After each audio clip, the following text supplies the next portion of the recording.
Alors, la situation globale est misogyne, hein, puisque tous les parlementaires sont des hommes, et en plus sont élus par des hommes. Hein. La femme n'est pas citoyenne, et la France est le pays démocratique où le différentiel entre ce qu'on a faussement appelé le suffrage universel, mais qui n'était que le suffrage masculin, et c'est très important de voir que le terme d'universel peut être une sorte de cache-sexe, c'est le cas de le dire, pour en fait cacher un particularisme. Et donc le suffrage véritablement universel, qui contrairement à ce qui est écrit même dans certains manuels d'histoire pour les lycéens, n'a pas été instauré en 1848, c'est le suffrage masculin, mais a été instauré en 1944, donc pratiquement un siècle après, alors que dans la plupart des autres pays démocratiques, le différentiel est de 30 ans. Et donc c'est un progressif, tandis que là, en France, il y a vraiment eu un blocage. Et dans ce blocage, il y a eu l'accusation pour les femmes d'être soumises au curé. Le thème de la femme soumise a été un thème laïque, c'est important de le rappeler.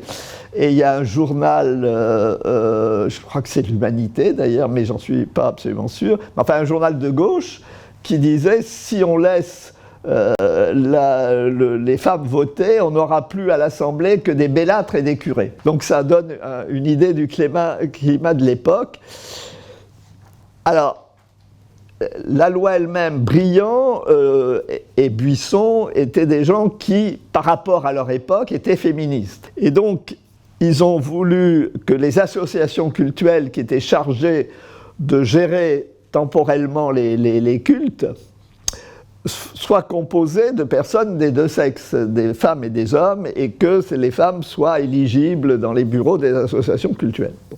C'était une novation parce que ça posait le problème de la responsabilité juridique de la femme. Normalement, la femme mariée était sous la responsabilité juridique de son mari, elle n'avait aucune autonomie. Et donc, dans le premier projet, à la fin, c'était plus le cas, mais dans le premier projet de la commission, l'Assemblée cultuelle pouvait être juridiquement responsable d'une faute commise par un membre de son bureau. Et donc, ça aurait amené des femmes à être juridiquement responsables alors qu'au départ, elles ne pouvaient pas l'être. Donc c'était une transgression assez forte. Mais d'une part, finalement, il n'y a pas eu cette responsabilité collective de l'association dans le texte de la loi, et surtout, l'Église catholique ayant refusé d'appliquer la loi, s'étant mis, Briand Dixit, en révolte contre la loi, entre guillemets, il n'y a pas eu d'association cultuelle catholique. Il y a eu par contre des associations cultuelles protestantes, puisque les protestants ont appliqué la loi. Et dans ces associations cultuelles protestantes, chez les évangéliques, les femmes ont été électrices et éligibles tout de suite. Chez les libéraux, ça a été un peu plus tard. Ils ont été un peu en retard, mais dans les années 20, les femmes ont été électrices et éligibles. Et je rappelle qu'elles n'ont voté qu'en 1944. Simplement, comme évidemment le protestantisme est une petite minorité au niveau numérique, ça n'a pas eu l'impact social que cela aurait eu si les catholiques avaient formé des associations cultuelles.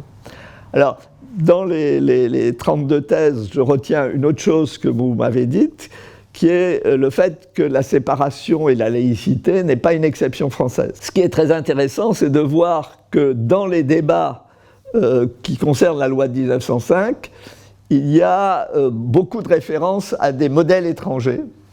Alors, il y a deux modèles, on ne peut pas donner évidemment tous les pays qui sont cités, mais il y a deux modèles qui reviennent souvent. Le modèle états-unien, les États-Unis, et Jean Jaurès notamment est un grand admirateur des États-Unis. Et puis l'autre référence qui a été faite, c'est le Mexique. Et c'est important parce que le Mexique, la séparation des églises et de l'État, avait été votée en 1859 et constitutionnalisée en 1874. Et le Mexique est un pays presque exclusivement catholique, donc plus proche du modèle français que que les États-Unis, évidemment. Les adversaires de la séparation disaient aux États-Unis, c'est les protestants, et puis il y a la diversité religieuse, donc on ne peut pas appliquer le même modèle. Bon, au niveau du Mexique, voilà la séparation dans un pays catholique qui n'avait pas abouti à une persécution du catholicisme, et le Mexique était resté un pays culturellement et religieusement catholique. Et donc c'était la preuve que la séparation était possible de manière pacifique, sans aboutir à une persécution comme le prétendaient les adversaires de la séparation.